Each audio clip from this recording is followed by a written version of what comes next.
On this edition for Saturday, April 27th, another shooting, this time at a synagogue in California during Passover celebrations. More than a dozen killed during a police raid against alleged militants in Sri Lanka. And in our signature segment, a perilous journey in search for a better life. Next on PBS NewsHour Weekend. From the Tisch WNET studios at Lincoln Center in New York, Hari Srinivasan. Good evening and thanks for joining us. There has been a shooting at a synagogue in Poway, California, a community northeast of San Diego. Police say a 19-year-old man is in custody. He had an AR-style assault rifle in his car when he was arrested. Late this afternoon, police confirmed one person was killed and 3 are hospitalized. One of those is a child. Their condition is unknown. Here is what we do know at this hour. The shooting happened at about 11:30 a.m. Pacific time. The first reports were on Twitter. The San Diego Sheriff's Office tweeted, "Deputies investigate reports of a man with a gun. Please stay clear of the area," followed by several people tweeting that the shooting happened inside the synagogue. One wrote, "Police are going down the street telling us to lock our doors and stay in our homes." Today is the last day of Passover and a full day of services was scheduled. We do not know how many people were inside when the shooting happened. We will continue to update this story on our website at pbs.org/newshour. Joining me now is Chris Genuine, editor and publisher for the Times of San Diego. Chris, I know the number of injured and so forth, that's likely to change, but help our audience understand, what is this community like? This took place in Poway, right on the western border of the city of San Diego. It is a suburban community that likes to call itself the city in the sky. So it's it's a little bit less urban than San Diego. But it's a very welcoming community. It's one that has had synagogues in the area for a long time, and this is seen as a very disturbing and tragic event. Right, considering that what happened in the synagogue in Pittsburgh, have the synagogues in that area taken any extra safety precautions over those past few months, knowing that that kind of an attack can occur? This was a Chabad, which is relatively small. I do know that the major synagogue, the oldest synagogue in Southern California, Congregation Beth Israel, has taken additional steps since what happened in Pittsburgh. I don't know specifically about Chabad of Poway.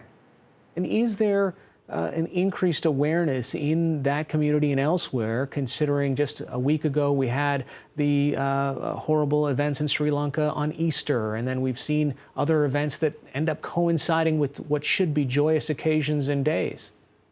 Well, there's been a small but significant increase in hate crimes in the Southern California area. We had a fire set outside a Muslim congregation in Escondido, which is only about 5 miles north of Poway. So we have had an increased awareness recently in this community.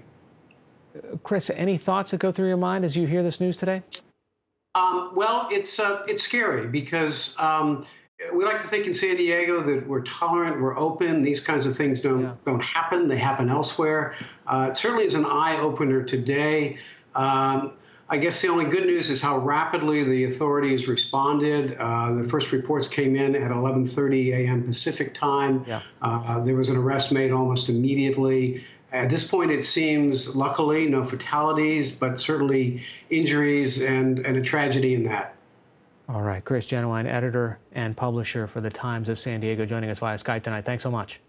You're welcome. New bombs and more deaths as the hunt for terrorists continues in Sri Lanka, a week after hundreds were killed in Easter Sunday bombings. During an overnight raid in a town on the country's east coast, Sri Lankan security forces say 15 people, including 6 children, were killed. Authorities say suicide bombers detonated explosives following a gunfight with Sri Lankan troops. They recovered an ISIS flag as well as bomb-making materials and detonators. This came just hours after Sri Lanka's president promised a house-to-house search of the entire country. Security forces say the raids will continue. This won't stop, so we won't stop either. We are the army. We are the type of people who protect the country. We have the ability. We will definitely, during the coming time frame, completely remove these groups from the northern province. We are sure of this. I say this with a personal responsibility. Sri Lankan authorities are blaming a local Islamic extremist group for the attacks, and ISIS has also claimed responsibility. Sunday services at Christian churches have been canceled indefinitely across the country as a precaution.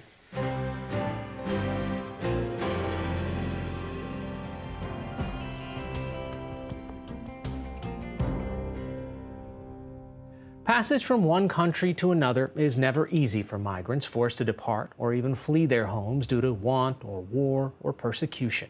But one particular path within Europe has become especially treacherous, though not enough so to stop the flow of people on a quest for a better life. NewsHour Weekend Special Correspondent Christopher Livesay and videographer Alessandro Pavone have our report from the Italian and French Alps. These are the footsteps of people in search of a better life. They've already traveled thousands of miles from Cameroon, Senegal, Côte d'Ivoire, and Gambia. Now they're attempting to cross the Alps from Italy to France, risking life and limb in freezing temperatures on slippery ground. They move at night in order to evade detection. In this border region, it's a nightly occurrence. These young men are not used to the biting cold. These are the same migrants who risked their lives crossing the scorching sands of the Sahara Desert and then the treacherous waters of the Mediterranean Sea. Now they're risking their lives all over again, this time to cross the Alps. An estimated 10,000 people have crossed through this treacherous mountain pass in the past year. Driving them is the chance at a better future in more prosperous France or other Northern European countries. In the same period, aid groups in the Alps have rescued more than 5,000 migrants, some who lost limbs due to frostbite. Paolo Narcisi is a doctor and the president of Rainbow for Africa, an Italian charity that provides them with medical aid. Cercano di attraversare la frontiera a piedi. Oftentimes they lose their way. They take routes that are extremely dangerous. Sometimes they go without proper winter clothing or without having ever seen snow before. We fear many have died in the process. Several bodies have been found, but we'll never know the true death toll because there are wolves and foxes, animals that eat cadavers. When you fall into a crevice covered by snow, there's no guarantee someone will find your body during the spring thaw. In primavera si venga ritrovati. To understand why migrants are taking such deadly risks, you have to look back to 2015. At the time, France's borders were open to its neighbors, according to EU protocols. Then came devastating terror attacks in Paris that killed 130 people. While most of the attackers were French or Belgian citizens, investigators believe that at least 2 of them posed as refugees to enter Europe. After the attacks, the borders were closed. Then, last spring, French police began cracking down on undocumented crossings. Due to its rugged terrain, one area that police couldn't seal off completely was here, in the Alps. But migrants say, no matter how bleak their prospects in France, they're even worse in Italy, where anti-migrant sentiment has been building. A so-called security law, recently passed by Parliament, doubles the time undocumented migrants can be detained and eliminates humanitarian grounds for granting asylum to migrants unless they're specifically running from political persecution or war. That means no more asylum for victims of grave political instability, famine, or harsh anti-gay laws in their home countries. The law was designed by Italy's recently elected Vice Premier and Interior Minister, Matteo Salvini. He's also the leader of the Anti-Migrant League Party. Lei non scappa dalla guerra, non scappa dalla tortura. You're not fleeing war, you're not escaping torture. What do you have to do? Go back to your country. We already have 5 million Italians living in poverty, so I can't host hundreds of thousands of other people from the rest of the world. Having been denied asylum on humanitarian grounds, under this new law, migrants are ineligible to access shelters. UN agencies fear that thousands of migrants will end up on the streets. This as hate is on the rise. Lunaria, an Italian civil society group, recorded 126 racially motivated violent crimes last year, nearly triple those of 2017. Migrants were beginning to integrate. Many found jobs or were learning Italian and going to school. But now, out of fear, they want to cross the border. Fear of losing those few rights they had, and fear of the changing political climate in Italy. At the same time, it pushes migrants out of the country and wins votes for the League. It's exactly the opposite, because we're trying to manage immigration in an orderly way. Riccardo Molinari is the House Whip in Parliament for Salvini's League Party. He represents the place where migrants are attempting their dangerous crossings, the Alpine region of Piedmont that borders France. Previously, the government pretended not to notice migrants, so they hoped that these people would eventually move on to Northern Europe. At a certain point, countries like Austria and France began cracking down and closed their borders with Italy, and we were stuck with the problem. These people kept coming, and our migration system couldn't handle it. So now we either have to repatriate them or keep them out. To keep them out, the new government has also closed Italian ports to ships operated by private charities carrying migrants.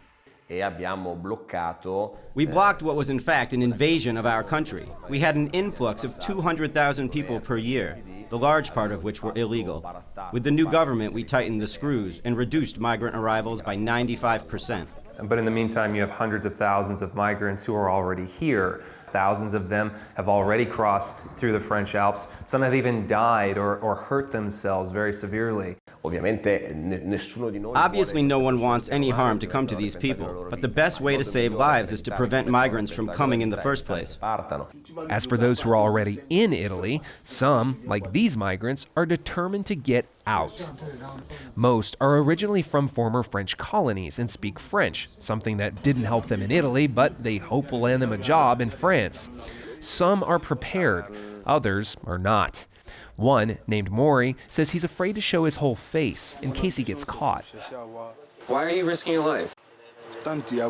I've been living on the streets in Naples. People are racist here. They agree to let us follow them on their journey from Italy to France. A bus takes us just a few hundred yards from the border.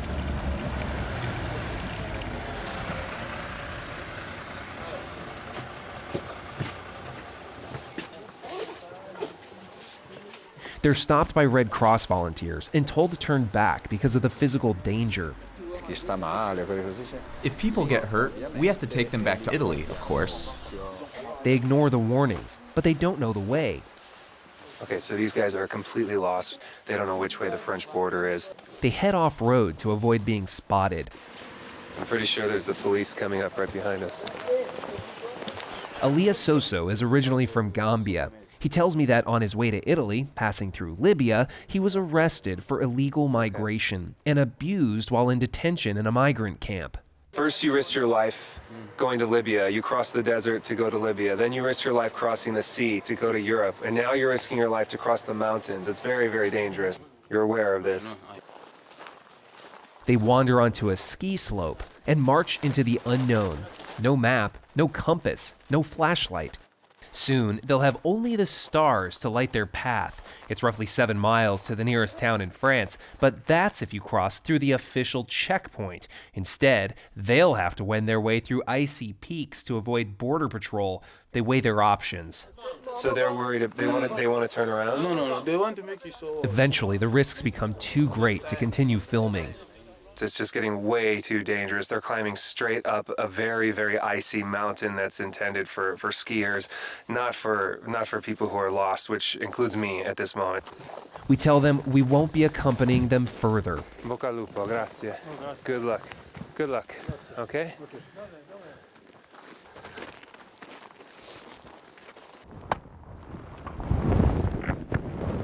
The next day, Italy's Alpine Rescue Squad scours the same mountain for lost migrants. The major risk is hypothermia, because without the proper gear, you are more exposed to cold. We decide to cross the border ourselves into Briançon, France, to see if they've survived. We check a local migrant shelter. We find one of the migrants from the group, Issa Diale from Côte d'Ivoire. He tells a doctor that the freezing hike was more dangerous than he expected. He slipped and sprained his ankle. You're okay. Despite this, you're okay. Stai bene tutto sommato. Some of the others went to the Briançon train station, hoping to get to Paris. We find 2 of them, including Elias Soso. The time when I reached France, I thank God. But I clap for God as may God help us. Elia Soso hopes to find a job in Paris. He has no money in his pocket, no education, and he doesn't speak French. And according to French law, there's nothing stopping authorities there from sending him back to Italy. Still, he thinks his chances there are better. Both his parents recently died, he says, and his 10-year-old sister back home in Gambia is counting on him. So you want to go to Paris, make some money, and send it home for your sister. If I make it, because how happy I want to make it happy also. Maybe that way, he says, she won't have to go through the same journey he did.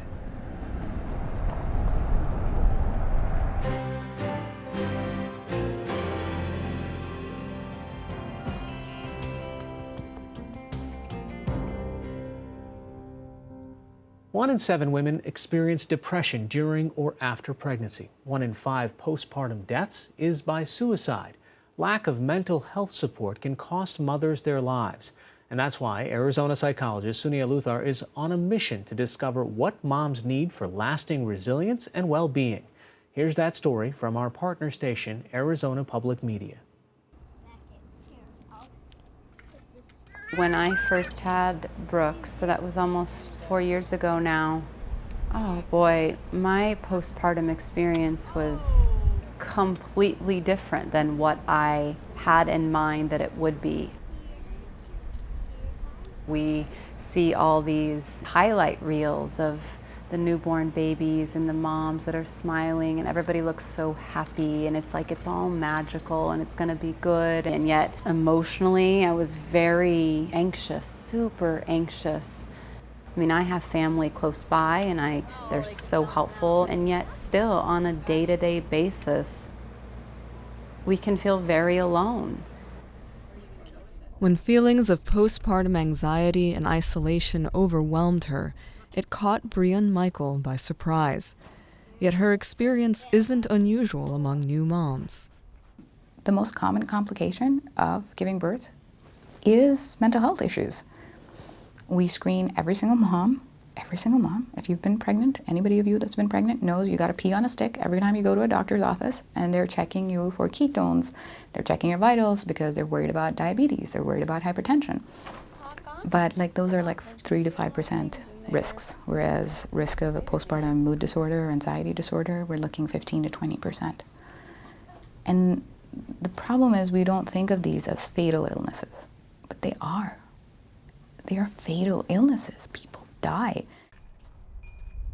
While maternal death rates have declined by more than 1/3 since 2000 everywhere else in the world, U.S. rates have jumped more than 25%. Mental health plays a part in this public health crisis. Suicide is the second leading cause of death in new mothers. And the complex pressures of new motherhood can make it hard to seek help. There's always the sense of, I don't know what I'm doing, I'm not sure, but there's this expectation that you should know what you're doing. It challenges you on the very core of who you've defined yourself as. Nobody talks about that. That's where psychologist Sunia Luthar comes in. She wants to change how people talk about motherhood and how mothers talk to each other. And it hit me a lot harder than I thought it would. And then, when my kids get upset with it, then it's really hard. This is Authentic Connections, a program Luthar developed to help mothers build networks of support that strengthen their resilience, their ability to adapt to adversity in a positive way. Think of it as a book club, except that where women get to after the second glass of wine? We just get there automatic. We just get right to it. So getting to the nitty-gritty, to the real stuff, without messing around with it, and we have 3 months of that. That's pretty wild, isn't it? 3 months, once a week, where you have those real, deep, authentic connections. As a little girl in India, Luthar set out to become a child psychologist. Her dream led her to the U.S. and to research on childhood resilience. That's where she noticed a missing piece in the science. Basically, what child development experts would say is what kids need is for moms to function well, which is fine and good, except the story ended right there. There wasn't an investigation of, so what happens here? What helps moms to function well? So that started the investigation of understanding who mothers mommy? How do we make sure that mothers get tended themselves? Through a series of studies, including a survey of more than 2,000 women, Luther discovered 4 factors that boost maternal resilience and well-being. One of them was this is unconditional acceptance. I feel seen and loved for the person I am. A second was when I'm in need, there is comfort for me, dependable comfort. A third was satisfaction with friendships. And a fourth was what we call congruence. The person I am in my everyday life that people see is the same person that is deep within me. So it was basically a congruence, authenticity. I am authentic. I am myself in my everyday life. These 4 things, simple things, these are huge. Well done. Luther developed a model for facilitating groups that foster those 4 factors. And then, in 2016, she tested it out on a group of Mayo Clinic health professionals who were all mothers. They showed improvements in pretty much everything: depression, stress, parenting stress, feeling loved, and even on the stress hormone cortisol. And what's more, the benefits were even greater 3 months after the intervention was over. So this was not sort of flash in the pan while the groups are running, it's all good, and when they're done, it's over. Brian Michael joined one of Luther's groups out of professional curiosity. She runs a business that teaches stress reduction techniques. But she found the relief and support she didn't realize she needed. One of the things that I would notice, which was kind of surprising after I would come home from the meetings, is how much more loving I would be, how much more patient I would be. It's like, and that wasn't intentional, like I was trying to shift that. It was just that with that experience of feeling loved and supported, my heart was more open. I've got my tickle hand. It's about creating these networks that exist for women as they do this, that they can call upon like this. Say, I'm hurting, I'm sad, I'm flailing, I'm shaky. Somebody hold me metaphorically. And there that person is. And it's not fake and it's not phony, it's real, it's loving, it's gentle. So for me, God, what a gift. It's like magic watching this happen. Lori? Hey, Nikki, how are you? Oh, there you go. Okay, hi. How you doing? Now Sunia Luther is working to spread authentic connections across the country, training other facilitators and even setting up virtual groups. I actually think it'll be very effective in the sense that it does focus on a couple of key factors, right? It focuses on educating, normalizing, destigmatizing. And then the cool thing about her groups is also that she's pairing moms with the similar cohort. So if you have a STEM background, she'll pair them with a STEM background, which kind of also helps them have that, this is my group. These people get me. I just don't know how easy it'll be to recruit because stigma is still there, judgment's still there. I am not a priority because I'm a mom and I have to take care of everybody else. I am the caregiver. I am not the care receiver. Removing those barriers requires the kind of change that runs deeper than raising awareness or changing any individual mom's mind. I have patients that really needed to take time off after having a baby, and I talked to them and I was like, look, we're already struggling. Time off will help in terms of your mental health. Regardless of if you've had a history, you need that time off. And they were like, well, if I want to feed my other kids, I have to go back to work. That is just, there's no arguing that. It's not a system that is set up for you to succeed. You struggle, somehow you succeed. You struggle again when you have the second baby. Connections are not optional. They are essential. What we all need is love. And now you've got a way that you figured out how to do it in a pragmatic, in a feasible, scientifically based way. Let's just do it. That's it. This is PBS NewsHour Weekend, Saturday. The San Diego County Sheriff has confirmed that one woman died in the shooting at a synagogue in the community of Poway, northeast of San Diego. 3 others are hospitalized in stable condition. A 19-year-old man was arrested. He had an AR-style assault weapon in his car. About 11:23 this morning, a white male adult entered the Chabad temple with an AR AR-type assault weapon and opened fire on the people inside the synagogue. We will continue to update this story on our website at pbs.org/newshour, and we will have more tomorrow. That's all for this edition of PBS NewsHour Weekend. I'm Hari Srinivasan. Thanks for watching. Have a good night.